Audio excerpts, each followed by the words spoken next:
Captain Adeze Okonkwo stood on the bridge of the UNSF Defiant and stared at the sensor screen with wide eyes, because something impossible had just appeared near the edge of the solar system.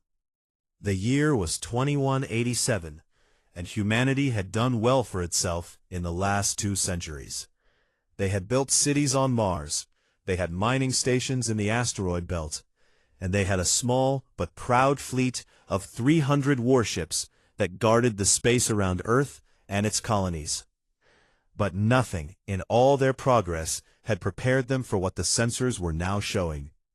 3,000 alien warships had just dropped out of faster-than-light travel beyond the orbit of Pluto, and the smallest of those ships was 10 times the size of anything humanity had ever built.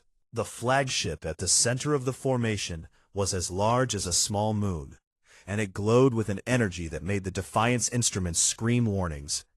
"What in the name of everything sacred is that?" whispered Lieutenant Mbeki, the officer sitting at the communications console. Adeze did not answer right away, because she was counting the ships on her screen, and the number kept going up and up and up. 1,000, 2,000, 3,000, and every single one of them was armed with weapons that her computer could not even identify. Then the message came. It arrived in every human language at the same time, broadcast on every frequency, pushed into every screen and every speaker across the entire solar system, from Earth to Mars to the farthest outpost on the moons of Neptune. And the voice that spoke was cold and ancient and completely without mercy. Species 4217C, you occupy resources claimed under Concordance Charter. You have 1 planetary rotation to surrender your worlds, your technology, and your autonomy. Compliance is survival. That was it. No greeting, no introduction, no diplomacy. Just a command from a civilization that clearly expected to be obeyed without question. The Galactic Concordance, as humanity would soon learn, was an alliance of 5 ancient empires that had ruled the Orion arm of the galaxy for over 40,000 years. They had conquered thousands of species and swallowed hundreds of worlds, and in all that time, not a single civilization had successfully refused their demands. Not one, not ever. On Earth, panic spread like wildfire. People filled the streets of every city, looking up at the sky as if they could see the alien fleet lurking out there in the dark. Governments went into emergency sessions, military bases went to full alert, and the United Nations Stellar Federation, the unified government that represented all of humanity, called an immediate council of war. Admiral Yuki Tanaka, commander of Sol Defense, sat at the head of the table in the underground command center beneath Geneva, and listened as politicians argued and shouted and begged. "We have to surrender," cried Senator Marchetti, slamming his hand on the table. 3,000 ships against our 300. This is not a war we can win." "He is right," said Ambassador Chen, her face pale with fear. "If we fight, they will destroy us. At least if we surrender, we survive." The room erupted in noise, half of them demanding surrender, and half of them demanding resistance, and for a long moment it seemed like fear would win the day. Then Admiral Tanaka stood up. She was not a tall woman, and she was not young, and her hair had gone silver from decades of service. But when she spoke, the entire room went silent, because Yuki Tanaka had a voice that could cut through steel. "They sent 3,000 warships to conquer a species they consider primitive," she said, and her words were calm and measured and absolutely unshakable. 3,000 ships for a civilization they think is nothing more than animals with simple tools. Does that not tell you something? The room stared at her. "It tells me they are afraid. It tells me that somewhere in their calculations, somewhere in their ancient records, they found a reason to send an overwhelming force against a species they claim is beneath them. And that reason is because they are not sure what we are capable of." She looked around the room, meeting every pair of eyes, They call us primitive, but primitive people built the pyramids, and sailed oceans, and split the atom, and walked on the moon, and reached the stars. Every single time the universe told humanity that something was impossible, we did it anyway. That is what we are, and that is what they should be afraid of. The vote was close, terrifyingly close, but in the end, the UNSF voted to refuse surrender. When the response was transmitted to the alien fleet, there was a long silence, almost an hour of nothing, and Adeyeze imagined the alien commanders staring at each other in confusion. Because according to the intelligence they would later capture, no species had refused the concordance in over 6,000 years. Humanity was the first in 60 centuries to say no. Then the concordance responded, not with words, but with action. 200 warships broke away from the main fleet and began accelerating toward the inner solar system. They were the vanguard force of the Velhari Dominion, the most feared military arm of the concordance, and they moved with the casual confidence of predators who had never once met anything that could hurt them. Commander Dreth Valian, the Velhari admiral who led the vanguard, gave a simple order to his fleet: advance to the third planet and demonstrate the cost of defiance. Keep the bombardment limited. We want survivors who can tell others what happens when primitives forget their place. His officers laughed.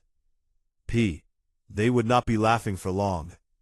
Back on the Defiant, Adeyeze received her orders from Admiral Tanaka directly. Fall back to the inner defensive line, regroup with the rest of the fleet, and prepare for the fight of their lives. The message ended with 4 words that Adeyeze would carry with her for the rest of her days. Make them remember us. Adeyeze turned to her crew, 57 men and women who had signed up to patrol quiet space lanes, and had never expected to fight a galactic empire. And she saw fear in their eyes, real and honest fear. But she also saw something else, something burning underneath the terror, like a fire that refused to go out. You all heard the message, she said. You all know what is coming. I will not lie to you and tell you that this will be easy, because it will not be easy. It will be the hardest thing any of us has ever done. She paused and looked at the screen, where 200 alien warships were growing closer with every passing second. But we are human, she said, and humans do not kneel, not to tyrants, not to empires, and not to anyone who comes to our home and demands that we give up everything we are. So, let us show these aliens what they have woken up. She took a breath and gave the order. All hands, battle stations. Let us teach them what primitive looks like. And across the solar system, 300 human warships turned to face the darkness, small and fragile and utterly outmatched, and not one of them ran. Not a single one. Commander Dreth Valian had conquered 11 species in his long and decorated career, and every single one of them had broken the same way. A few desperate shots, a wave of panic, and then surrender. Always surrender, because no primitive civilization could stand against the might of the Velhari Dominion. He expected the humans to break just as easily. He was very, very wrong. The vanguard fleet of 200 Velhari warships entered the asteroid belt between Mars and Jupiter with shields at minimum power and weapons barely charged, because why waste energy on a species that could not possibly hurt them? And that was the first mistake. The asteroids began to explode. Not randomly, and not by accident. They exploded with purpose and precision, because humanity had spent the last century quietly hiding weapons inside thousands of rocks floating in the belt. Autonomous platforms, armed with kinetic launchers, nuclear warheads, and experimental laser systems, all came alive at the same moment. And the belt itself became a storm of fire and metal and death. The first Velhari cruiser took a tungsten rod moving at 1/5 the speed of light straight through its midsection, and the ship split in half like a piece of fruit. The second ship caught 3 nuclear detonations against its forward shields at point-blank range, and the shields, designed to stop elegant energy beams, not the crude brute force of atomic fire, flickered and failed, and the ship died screaming. 30 Velhari warships were destroyed in the first 4 minutes. Dreth stared at his tactical display, and for the first time in his career felt something he did not recognize. It was shock, pure and cold and absolute. These were supposed to be primitives. These were supposed to be helpless animals with simple tools, and yet they had just killed 30 of his ships, with weapons hidden inside rocks. "Raise all shields to maximum," he roared. "Recalibrate for kinetic impacts. Destroy every asteroid within weapons range." His fleet adapted quickly, because the Velhari were not fools. They were the finest military force in the Concordance for a reason, and within minutes they had adjusted their shields and begun systematically destroying every armed asteroid in their path. It was brutal and effective, and the hidden weapons platforms fell silent, one by one. Dreth sent a report to the main fleet, calling the losses pest control, and ordered his remaining ships to continue toward Earth. But humanity was not finished. As the Velhari fleet crossed the orbit of Mars, the red planet revealed a secret that had been hidden for decades. The massive construction yards orbiting Mars were not just civilian facilities. They had been secretly building weapons of war, and now those weapons launched. 10,000 unmanned combat drones poured out of Mars orbit like a swarm of angry wasps, each one small and fast, and loaded with an antimatter warhead powerful enough to crack a warship's hull. They were controlled by an artificial intelligence that thought 1,000 times faster than any living brain, and they attacked in perfect coordination, coming from every direction at once. The Velhari had never faced anything like it. Their weapons were designed to track and destroy large ships moving in predictable patterns, not 10,000 tiny targets that changed direction constantly and attacked in waves. It was like trying to swat a cloud of mosquitoes with a sword, and for every drone they destroyed, 3 more took its place. Explosions bloomed across the Velhari formation as drones slammed into hulls and detonated their antimatter payloads. Shields that could withstand the energy weapons of a dozen civilizations crumbled under the relentless assault of machines that did not know fear and did not care about survival. 40 more Velhari ships died in the swarm. Dreth watched his fleet shrinking and felt something new burning in his chest. It was rage, a fury so deep and so hot that it threatened to consume his famous discipline. He had lost 70 ships to a species that was not even supposed to be able to scratch his paint, and the humiliation was worse than the losses. "Full acceleration toward the 3rd planet," he commanded. "We bypass everything else. We strike their homeworld, and we end this now." It was exactly what Admiral Yuki Tanaka had predicted he would do. The human fleet, battered, outnumbered, and outgunned, was waiting in the space between Earth and its moon, arranged in a defensive formation that used the moon's gravity well as a shield on one side. There were barely 200 human ships left, and they faced 130 Velhari warships that were each individually more powerful than anything humanity had ever built. The Battle of the Lunar Line began at 1400 hours, Earth Standard Time, and it was the most savage engagement the solar system had ever witnessed. Human ships charged directly at the Velhari formation, firing everything they had: missiles, railguns, lasers, nuclear torpedoes, and the space between the two fleets filled with so much fire that the sensors could barely see through it. The Velhari returned fire, with weapons that tore through human shields like paper, and ships began to die on both sides. But the humans did something the Velhari had never encountered before. They refused to retreat. When the destroyer UNSF Hammer lost its engines, its captain turned the ship toward the nearest Velhari cruiser and rammed it at full speed, and both ships disappeared in a ball of nuclear fire. When the frigate UNSF Iron Will had its weapons destroyed, its crew put on armored spacesuits and launched themselves across the vacuum of space to board a Velhari warship with rifles and grenades. Fighting hand-to-hand in the corridors of an alien ship in zero gravity.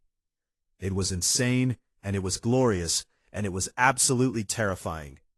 Captain Adeze Okonkwo and the Defiant were in the thickest part of the fighting, and her ship was taking hits that should have killed them 10 times over. Half the hull was gone. Atmosphere was leaking from a dozen breaches, and a third of her crew was dead or wounded. But the Defiant kept fighting. "Target that destroyer on our port side," Adeze shouted over the sound of alarms. "Captain, our forward guns are gone," Lieutenant Mbeki yelled back. "Then use the rear guns, spin us around." The Defiant rotated in space and fired its remaining weapons into the Velhari destroyer at close range, and the alien ship's shields collapsed. A volley of missiles finished it off, and the Defiant moved to the next target. By the time it was over, Adeze had destroyed 2 enemy warships and helped disable a third, and the Defiant was more wreckage than ship, but it was still flying. The Battle of the Lunar Line lasted 6 hours, and when it was finally done, the Velhari had broken through the human defensive line and reached Earth orbit. But the cost was beyond anything they had ever experienced. 87 Velhari warships had been destroyed, nearly half of the original Vanguard, by a species that the Concordance had classified as pre-contact primitives. Dreth Valian sat in his command chair and stared at the casualty reports, and his hands were shaking. His second-in-command, a young officer named Kale, approached him carefully. "Commander, shall we begin the orbital bombardment?" Valian did not answer right away. He was looking at the debris field where the battle had taken place. And among the wreckage of his own ships, he could see the shattered remains of human vessels. So much smaller, so much weaker, and yet they had fought with a fury that he had never witnessed in all his years of conquest. "Send a message to the main fleet," he said quietly. "Tell Grand Arbiter Fesson Cole that we need reinforcements, all of them, immediately." Kale hesitated. "What shall I say about the enemy, Commander?" Dreth Valian looked out at the blue planet hanging in space before him. So small, so fragile, and so impossibly dangerous. Tell them these creatures fight like nothing in our records. Tell them we have made a terrible mistake. And far below, deep beneath the mountains of Switzerland, in a hidden bunker that the UNSF called the Prometheus Vault, a team of scientists worked through the night on something that would change everything. A weapon that did not just match galactic technology, but broke the very rules of how the universe was supposed to work. Dr. Lena Vasquez, the woman leading the project, looked at the final test results on her screen and allowed herself a small, exhausted smile. "It is ready," she whispered.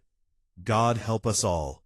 It is ready." Aboard the flagship Eternal Law, a ship so massive that it had its own weather systems inside its corridors, the 5 leaders of the Galactic Concordance sat around a table made of crystal that was older than human civilization, and argued about what to do with the strange little species on the 3rd planet of a small yellow star.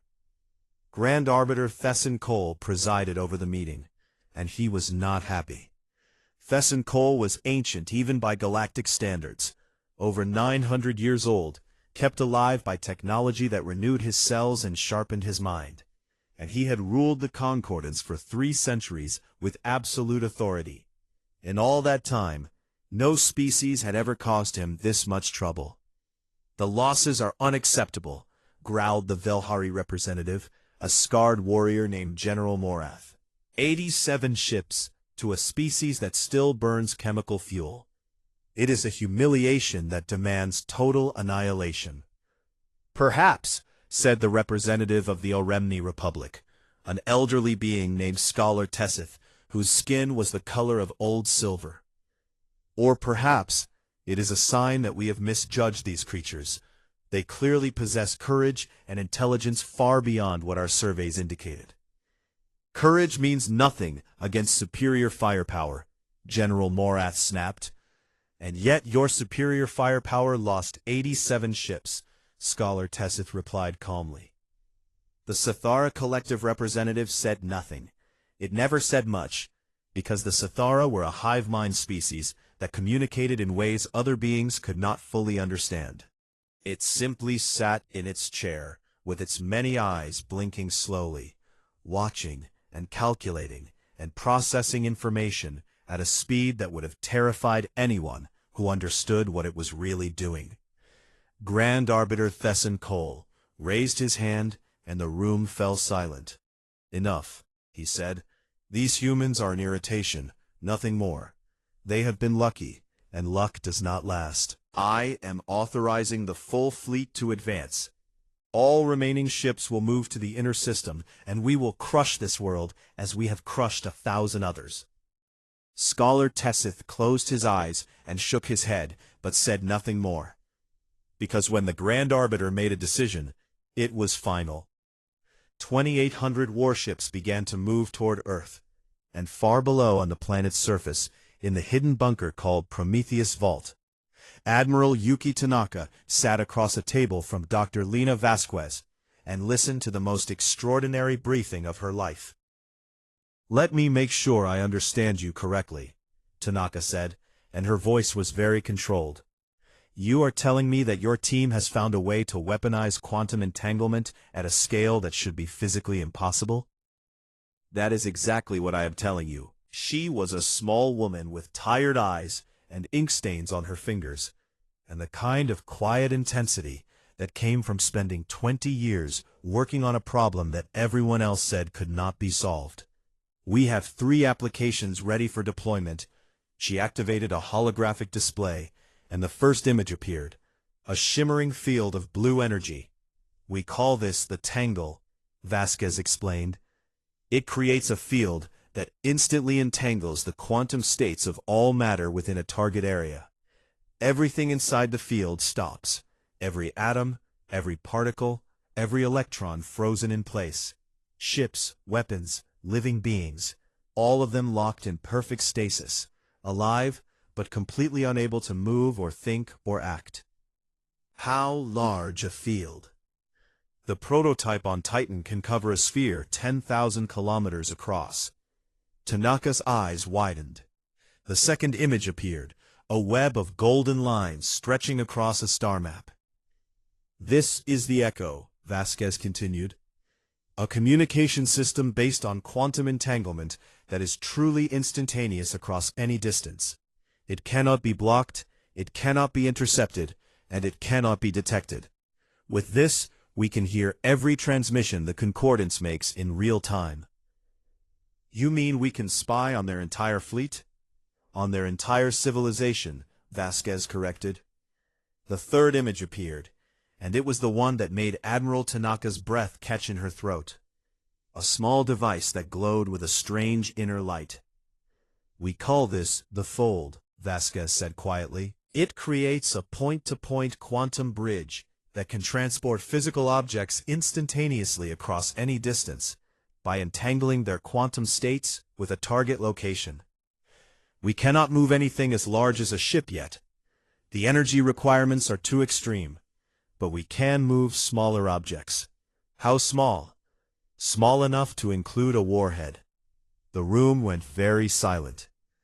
"You are telling me," Tanaka said slowly, "that we can teleport bombs directly inside enemy ships, past their shields, past their armor, past every defense they have?" "Yes." Tanaka sat back in her chair and stared at the ceiling, and thought about the 2,800 alien warships that were currently heading toward Earth with the intention of wiping humanity from existence. All 3 systems. Activate them now. Operation Prometheus Rising began at dawn on a Tuesday, and it changed the galaxy forever. Phase 1 was the Echo. Every communications array in the Concordance fleet suddenly had an invisible listener. Human intelligence officers sitting in bunkers across Earth could now hear every order that every alien captain gave in real time. Every report that was filed, every secret that was whispered. 40,000 years of military doctrine, strategy, and weakness, laid bare in an instant. Phase 2 was the fold. 12 antimatter warheads, each one small enough to fit in a human hand, but powerful enough to destroy a city, vanished from their storage facilities on Earth, and reappeared inside 12 Concordance capital ships simultaneously. The explosions were instantaneous and absolute. 12 ships, each one crewed by thousands, simply ceased to exist in a flash of light, so bright that it blinded sensors across the solar system. Among the destroyed was the Velhari's secondary command vessel, and its crew of 8,000 never even knew what killed them. Panic erupted across the Concordance fleet, because there was no explanation for what had just happened. Their shields had not been breached, their armor had not been penetrated, their warning systems had not detected any incoming attack. The weapons had simply appeared inside their ships, as if the laws of physics had decided to stop working. And then came Phase 3, the Tangle. The massive generator hidden on Titan, Saturn's largest moon, where humanity had built it in secret over 2 decades, activated and projected a quantum stasis field across a sphere of space directly in the path of the Concordance fleet. 300 warships flew into the field at full speed and stopped. They did not slow down, or change course, or fire their weapons. They simply stopped. Every atom of every ship and every crew member frozen in perfect crystalline stillness. From the outside, they looked like sculptures made of starlight, beautiful and terrible and completely helpless. In the space of 15 minutes, humanity had destroyed 12 capital ships and captured 300 more, without firing a single conventional weapon. Grand Arbiter Thesson Cole stood on the bridge of the Eternal Law and watched 300 of his ships vanish from the tactical display, and the color drained from his ancient face. He had lived for 900 years and conquered more worlds than he could remember, and he had never, not once in all those centuries, felt fear. He felt it now. Then a transmission cut through every frequency in the fleet, a human voice, calm and clear and utterly without fear, speaking in the simple trade language of the Concordance, so that every species in the Orion Arm could understand. This is Admiral Yuki Tanaka of the United Nations Stellar Federation. You came to our home. You demanded our surrender. You called us primitive. Hear me now. We will release your frozen ships and their crews unharmed, because unlike you, we do not make war on the helpless. But know this, if a single Concordance vessel fires another shot at our worlds, we will fold warheads into the heart of every flagship in your fleet. This is not a threat. This is a promise. Your move. Across the galaxy, on 1,000 worlds and 100 space stations, the transmission was received and replayed and shared in stunned silence. The Concordance fleet did not move. No one moved. For the first time in 40,000 years, the galaxy held its breath and waited to see what the humans would do next. The galaxy had been ruled by fear for 40,000 years, and it took humanity a single day to crack the foundation. In the hours after Admiral Tanaka's message, the Concordance fleet sat motionless in the cold space beyond Mars. 2,500 ships frozen not by quantum stasis, but by something far more powerful. Indecision. For the first time in recorded history, the greatest military force in the galaxy did not know what to do next. Aboard the Eternal Law, the Concordance High Council shattered like glass. Scholar Tessith of the Oremni Republic was the first to act. He stood up from the crystal table and spoke with a voice that carried the weight of his species' 10,000-year history. The Oremni Republic formally withdraws its fleet contingent from this operation, he announced. We will not participate in further aggression against a species that has demonstrated both the power to destroy us and the mercy not to. This war is over, and any leader who does not see that is a fool. General Morath of the Velhari slammed his fist on the table hard enough to crack the ancient crystal. You are a coward, Tessith. You would surrender to animals? I would rather acknowledge reality than die denying it, Tessith replied, and then he walked out of the room. 150 Oremni ships broke away from the Concordance formation and began their journey home, and as they left, they transmitted a message to every Oremni colony. The age of the Concordance was ending. The Sithara Collective went silent, completely and totally silent. Its representative left the council chamber without a word, and the Sithara ships in the fleet went dark, still present, but no longer responding to any communication. Nobody knew what the hive mind was thinking, and that uncertainty was more frightening than open hostility. Grand Arbiter Thesson Cole watched his alliance crumbling, and the rage inside him burned hotter with every passing hour. He had ruled the galaxy for 3 centuries, and he would not, could not, accept that it was being taken from him by a species that had only left its own planet 200 years ago. But Admiral Tanaka was not waiting for the Concordance to make up its mind. She sat in her command center beneath Geneva with Dr. Vasquez at her side, and a galaxy's worth of intercepted communications scrolling across her screens. The ecosystem was feeding her everything, every message from every corner of the Concordance, every secret fear and hidden rebellion and quiet prayer for freedom.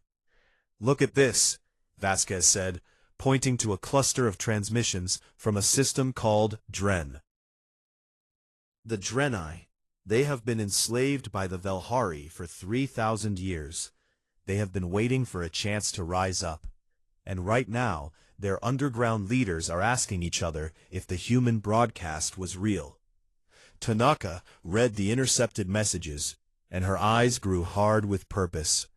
It was real, and we are going to prove it. Operation Lighthouse began that night. Using the ecosystem, which could not be blocked or detected by any known technology, humanity began broadcasting a simple message to every subjugated world in the Concordance. It was not a military transmission, it was not a threat, and it was not propaganda. It was something far more dangerous than any of those things. It was hope. You are not alone, the message said. Resistance is no longer futile. The Concordance can be beaten. We are proof. If you choose to fight, we will stand with you. But know this, you are not alone, and you never will be again. The effect was like dropping a match into a room full of gunpowder. The Drenai moved first. On 12 worlds across their home system, 3,000 years of suppressed rage exploded into open rebellion. Velhari garrisons that had grown lazy and comfortable found themselves under attack by a population that outnumbered them 1,000 to 1. And within hours, the Drenai flag, unseen for 30 centuries, flew over their ancient capital for the first time since their conquest. Then the Keth nomads revealed their secret. For centuries, they had been dismissed by the Concordance as irrelevant wanderers, drifters with no homeworld and no power. But the Keth had been building. In hidden shipyards inside hollowed-out asteroids, they had assembled a fleet of 600 warships, waiting for the day when they would be strong enough to fight back. That day had come. The Keth declared their independence and dared the Concordance to do something about it. Then the Velani, a species the Concordance had used as forced laborers for generations, sabotaged every factory and shipyard in their sector. Then the Morathi, the Tessic, the Drun, species after species after species, some of them so long conquered that the Concordance had forgotten they were ever free, rising up with whatever weapons they had. Within a week, the Concordance was fighting on 17 fronts, and the fleet that was supposed to be conquering Earth was desperately needed everywhere else. But Grand Arbiter Thesson Cole refused to withdraw from Sol. To do so would be to admit that the humans had won, and his pride would not allow it. While the galaxy burned, Captain Adaeze Okonkwo, now the most celebrated officer in the human fleet, was given a new mission.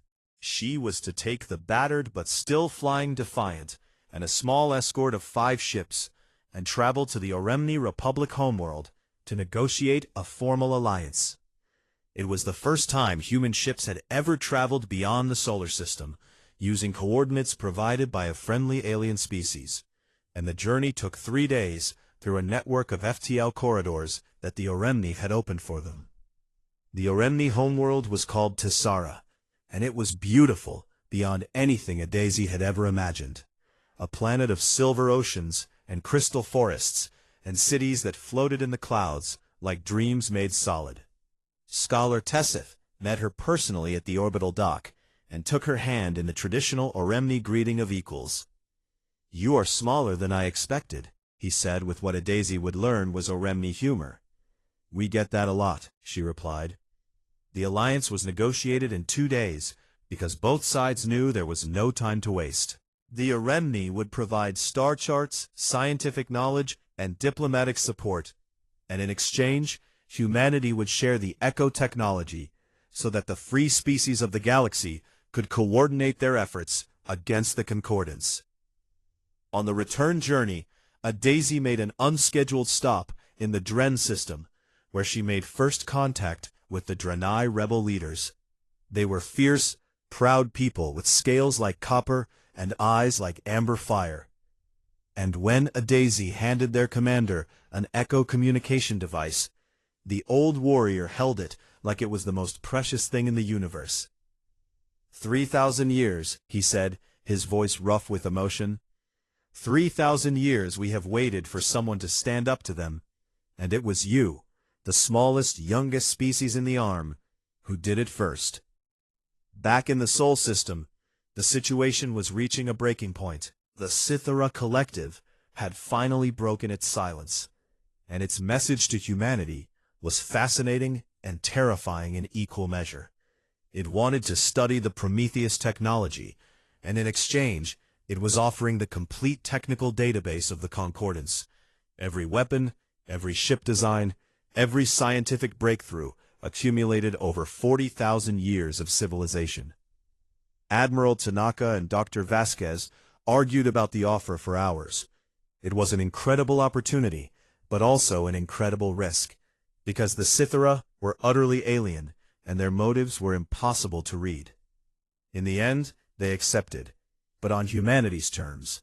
The knowledge would be shared, not surrendered, and the Scythera would receive theoretical frameworks, not working weapons. It was a gamble, but Tanaka was running out of options, because the truth was that humanity's secret weapon was not as powerful as the galaxy believed. The fold generators could only manage a handful of teleportations before overheating, and the Tangle field on Titan was a one-shot prototype that had already been used. If the Concordance called their bluff and attacked with full force, humanity would be in serious trouble. And that was exactly what happened next. Grand Arbiter Thesson Cole, watching his empire crumble on every front, made the decision that desperate tyrants always make. He chose destruction over defeat. He ordered the Concordance fleet at Sol to commence full orbital bombardment of Earth. Every ship, every weapon, everything they had, fired at the blue planet until there was nothing left but ash and silence. If we cannot have their technology, he declared, then no one will. When the order reached Admiral Tanaka through the Echo system, she had exactly 47 minutes before the fleet began its attack run. She looked at Dr. Vasquez. "How many fold generators do we have?" Vasquez's face was grim. 17. We built more during the standoff. Not many, but enough. Enough for what? Vasquez allowed herself one fierce smile. Enough to end this. Tanaka opened a channel to every ship and every station and every bunker in the solar system. "All hands, this is Admiral Tanaka. The enemy is coming, and they mean to burn our world. I need every ship that can fly, every weapon that can fire, and every soul who is willing to stand between Earth and the darkness. This is the moment. This is why we are here. She paused, and then gave the order that would decide the fate of everything. Activate all fold generators. Every last one. The Concordance fleet came for Earth with everything it had. 2,000 warships in full attack formation. Weapons hot. Shields at maximum. Accelerating toward the blue planet with the singular intent of turning it into a graveyard. Grand Arbiter Fessin Cole stood on the bridge of the Eternal Law and watched the planet grow larger on his view screen, and his ancient face was twisted with a fury that had been building for weeks. All ships, commence bombardment the moment we are in range, he commanded. Leave nothing alive. Between that fleet and the planet it meant to destroy stood 100 human warships. 100 ships against 2,000. It was not a battle. It was a death sentence, and every single human crew member knew it. They had seen the numbers. They had run the calculations, and they understood with perfect clarity that most of them would not survive the next hour. They formed their line anyway. Admiral Yuki Tanaka watched from her command center as the human fleet took position, and her heart ached with a pride so fierce it felt like fire in her chest. These were teachers and engineers and farmers and students who had become soldiers because their world needed them, and now they were going to die to buy their planet a few more minutes of life. All ships, she broadcast, your mission is simple. Hold the line as long as you can. Every second you give us is a second we need. Fight well, fight hard, and know that Earth will never forget what you do today. The Battle of Earth began. Human ships surged forward to meet the Concordance fleet, and the space between them erupted into a hurricane of fire and light. Concordance weapons carved through human shields and human hulls with terrible efficiency, and ships began to die. The destroyer Valor, the cruiser Unbreakable, the frigates Courage and Defiance, and Last Stand, each one consumed by alien fire, each one fighting until the very last moment. But they did something that no Concordance commander expected. As they fought, and as they died, they broadcast their names. This is Captain Rodriguez of the Valor. I have a daughter named Sophia, who is 7 years old, and I am fighting so she can grow up free. This is Commander Park of the Unbreakable. I was born in Busan, and I wanted to be a poet, and I am fighting because some things matter more than poetry. This is Ensign Okafor of the Last Stand. I am 22 years old, and I am afraid. But I am more afraid of a universe where people like you get to decide who lives and who dies. The voices filled every channel, human and alien alike, and on the Concordance ships, crews from a dozen different species heard them, and something shifted. These were not faceless enemies. These were people with children and dreams and fears. And some of the alien captains, the ones from species that had been conquered by the Concordance themselves, the ones who had been forced into service against their will, began to hesitate. Several ships from the outer edges of the formation broke away and refused to advance, but the Valhari Corps pressed on with murderous determination, and the human fleet was being torn apart. On the bridge of the Defiant, held together by emergency repairs and sheer stubbornness, Captain Ades Okonkwo fought with everything she had. Her ship had lost half its hull in the Battle of the Lunar Line, and the repairs had been barely adequate. And now it was taking hits that shook the entire frame like a toy in the hands of an angry child. "Shields are gone," Lieutenant Mbeki shouted. "Reroute power from life support on the lower decks. We have sealed those sections anyway," Ades ordered. "Captain, we have lost the port engines." "Then we fight with the starboard ones. Keep firing." The Defiant was dying, and Ades knew it. But she kept fighting because that was what humans did. They kept fighting even when the math said they should stop, even when logic said there was no hope, even when the universe itself seemed to be saying that it was time to give up. Deep beneath the Swiss Alps, Dr. Lena Vasquez watched the battle on her screens and worked with hands that would not stop shaking. The 17-fold generators were charged and ready, but this time they were not loaded with antimatter warheads. This time they carried something different. "Admiral," Vasquez said over the secure channel, "the Tangled devices are loaded and locked. 17 miniaturized quantum stasis generators, each one targeted at a Concordance command ship." "Do it," Tanaka replied. "Do it now." Vasquez pressed the activation sequence, and 17 points of light appeared on her screen. 17 quantum bridges opening simultaneously across the vast distance between Earth and the Concordance fleet, and 17 small devices materialized inside the cores of 17 Concordance command ships. The Tangled devices activated. One by one, the great warships froze. Their engines stopped. Their weapons fell silent. Their shields flickered and died. Every atom of every ship and every crew member was locked in perfect quantum stasis, alive but utterly helpless, suspended in a moment that would last as long as humanity chose to keep the field active. The eternal law was among them. Grand Arbiter Thesson Cole was frozen mid-sentence, his hand raised in a gesture of command, his mouth open to give an order that would never be completed. The most powerful being in the galaxy, the ruler of 1,000 worlds, silenced in an instant by a species he had called primitive.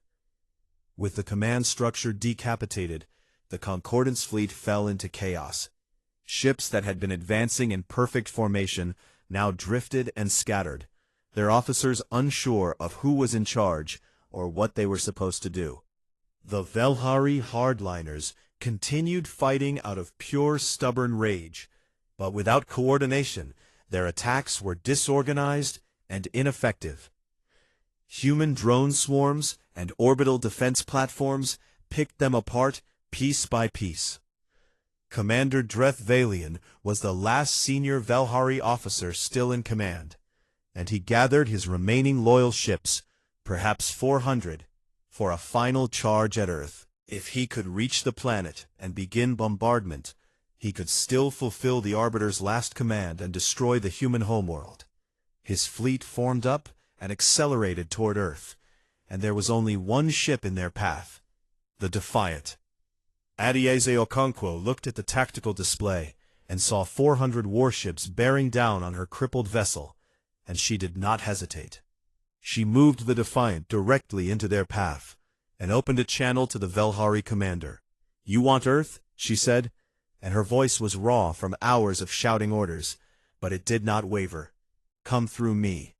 Dreth Valion heard her words and saw her ship, broken, burning, barely holding together, crewed by people who were exhausted and wounded and outnumbered beyond all reason, and something happened inside him that he could not explain. It was not fear, and it was not pity. It was respect, deep and genuine and completely unwanted, for a creature who would stand alone against 400 warships and dare them to come closer. He hesitated for 3 seconds. In space combat, 3 seconds was a lifetime. In those 3 seconds, 600 Keth Nomad warships dropped out of faster-than-light travel on the Concordance's left flank. The hidden fleet, finally revealed, finally committed, and hungry for the freedom they had been building toward for centuries. 2 seconds later, 200 Draenei rebel ships appeared on the right flank, crewed by warriors who had been slaves for 3,000 years and who fought with the savage joy of the newly free. 1 second after that, the Oremmi Republic's fleet arrived, 150 ships of gleaming silver, led by Scholar Tessith himself, who had decided that some moments were too important for diplomacy alone. And then more ships came, ships from species that humanity had never even met, species that had heard the Lighthouse broadcast and had traveled across the stars to stand with the small blue world that had dared to say no to the most powerful empire in the galaxy. Dreth Valian looked at his tactical display and saw that he was surrounded on every side by a fleet that outnumbered his own, 3-1. And he understood with perfect clarity that the age of the Concordance was over, not because of a single weapon or a single battle, but because a single species had shown the galaxy that empires could fall. He did something that no Velhari fleet commander had ever done in the entire history of his species. He surrendered. The Battle of Earth ended not with a final explosion, but with silence, the vast, ringing silence of a galaxy holding its breath and realizing that everything had changed. 6 months later, the Concordance formally dissolved. The species that had been held together by fear and force for 40,000 years went their separate ways, some with anger, and some with relief, and some with a strange kind of grief for the only order they had ever known. In its place, a new body was proposed, the Galactic Assembly, built not on conquest, but on the principle that every species had the right to choose its own destiny. Humanity was offered the leadership, and the galaxy expected them to take it. Admiral Yuki Tanaka declined. "We did not fight to become the next empire," she said in her address to the founding council. "We fought to prove that no one should be one." Dr. Lena Vasquez published the complete theoretical framework of Prometheus technology and gave it freely to every species in the galaxy, the most consequential act of the new era, ensuring that no single civilization could ever again hold a monopoly on power. The Draenei built a monument on their homeworld, a statue of a human hand reaching upward toward the stars, with an inscription that read, "They were small, they were young, they were afraid. They stood up anyway." And Captain Adaeze Okonkwo, now Admiral Okonkwo, though she still thought the title sounded strange attached to her name, took command of the first joint human-alien exploration fleet, tasked not with conquest or defense but with something far greater, reaching beyond the Orion Arm into the vast unknown, to find what else the universe held. She stood on the bridge of her new flagship, the UNSF New Dawn, and looked at a star map that stretched further than any human had ever dreamed. Beside her stood officers from 7 different species, united not by force, but by choice, and behind her lay the blue planet that had started it all, small and fragile and impossibly, stubbornly, magnificently alive. She thought of Tanaka, who had taught her that true strength was knowing when not to use it. She thought of Vasquez, who had given the most powerful weapon in history to everyone equally, because she believed that knowledge should never be a chain. She thought of every soul who had fought and died above Earth, so that their children could see this day. "Take us out," she said. "Let us see what is next." The New Dawn's engines hummed to life, and the ship leaped forward into the stars, carrying with it the hopes of 100 worlds and the unshakable belief that the universe was not something to be conquered. It was something to be explored, together, by creatures brave enough to reach for it. And somewhere in the vast darkness between the stars, the galaxy whispered a truth that every empire had forgotten and every free soul had always known: that the smallest light, held high enough, can break any darkness; that the quietest voice, spoken bravely enough, can silence any tyrant; and that a species born on a tiny blue world, circling an ordinary yellow star, in an unremarkable corner of an impossibly vast universe, could change everything. Not because they were the strongest, not because they were the oldest, but because when the darkness came, they refused to kneel, and that made all the difference.